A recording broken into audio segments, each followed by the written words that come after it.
So today we are going to have our former studio owner, Brad, who has got a lot of experience, studio for 17 years? 11 years, yes, in Vancouver. And he is our faculty. So we are going to hear everything, write down all the important stuff that he's going to say in his lecture today. So please give a big hand to Brad. Thank you.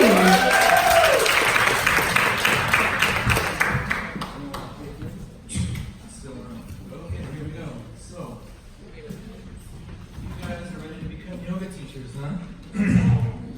Get ready. Some of us know, as seasoned teachers, that the game has changed, and I'm sure most of you know that.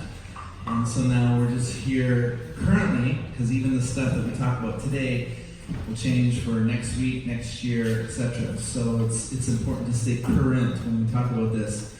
So I graduated in 2000, and I'm from Vancouver, Canada. This is why we all start this, because we fall in love with the yoga. And then some of us want to go to that next step, and we want to share it more with the world, so we decided to open a yoga studio, which is super fantastic, and I'm here to encourage it and to continue to promote that, because obviously the world needs it, and you have a tool in your hand now to promote it, educate it, and make something out of it, and have a way of living instead of doing whatever else.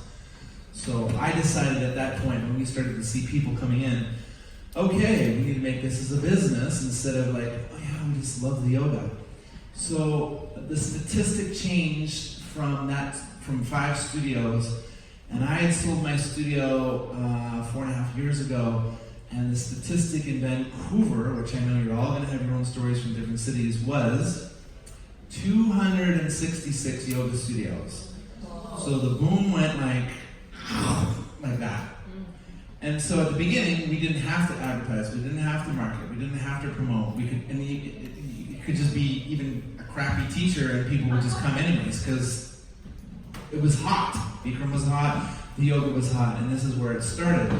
So at the beginning, and remember 2000, I was just telling somebody for the market, there's like, we only had email in 2000. The internet just got started. There was no social media, there was no YouTube, Facebook, nothing happened then. So I was really, it's a remarkable curve to see how this thing has come to this point. Is when I say a lot of the stuff that they bring up today, it's current, and next week there's be a new platform, a new Facebook, a new something, and that will be more current, and things will always change. So always be observant to whatever we're doing with today, you're trying to, market or whatever, it's going to change, and don't just stay consistent. So one of the things that I always hear when I go to studio owners is like, so, I'll tell you some of the background. So every single day, I'll get an email or a text from some of a studio owner saying, I'm suffering, I'm dying, I'm not making money, you've heard all these stories, and it really pains my heart, because there's some tools to utilize to make this a success. And it's like sharpening your tool. Do you just sharpen it once and then just cut all the rest of your life? You've got to continue to sharpen it, continue to be current. So part of learning all of this stuff was seeing it, tasting it, and then making some adjustments, and really seeing the whole curve of yoga. Yeah. So we're going to have Bikram 90, 60, 75, 20, but anything. We're going to do hot, yo, flow, jo, yin, yang, anything. And so the remarkable thing about what I've gone through this revolution is anything that's hot, somebody's going to learn to take from you.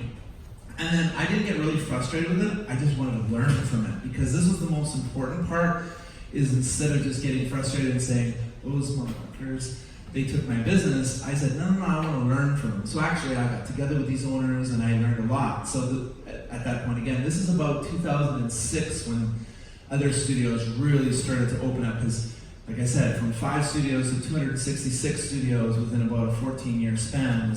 And we're talking about dog yoga, we're talking about anything yoga. People just wanted to do yoga, it was a hot thing. Vancouver is a very green, healthy, West Coast lifestyle.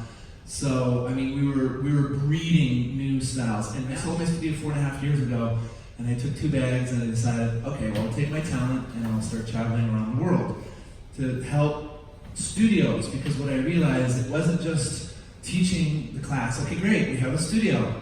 We should have thousands and thousands of students, right? Well, that's a good concept 20 years ago, and now you have to really be fantastic at, even personally, marketing, advertising, and promoting to get people to the door. Because the hardest part is getting people to the door. Then you need to convert them into students. And those two huge things right there, pillars, makes or breaks a business.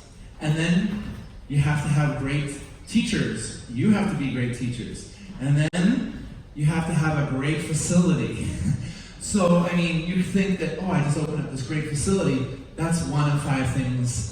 I wanted to put some of it. I have some of it I want to show you guys. 5 things that are really key elements to have a success to a studio. And I'm going to keep illustrating the number 1, because if you don't have the number 1, the number 5 doesn't work. I have the best studio in the world. Who's going to find it? Who's going to get there? And by the way, I can go to this one, that one, that one, that one, and there's Groupon, and there's all these fancy things that have completely, again, wiped us out. They're the ones making the money. We're the ones providing the service. So a student buys a Groupon for $20 and they come for 1 month. And then, oh, yeah, that's cool. Oh, I can go to this studio over here for 1 month for $20. And, oh, no, I can go to this studio over here. And by the time they've done the circle, you're not keeping them and rolling them into a student that brings them to your studio.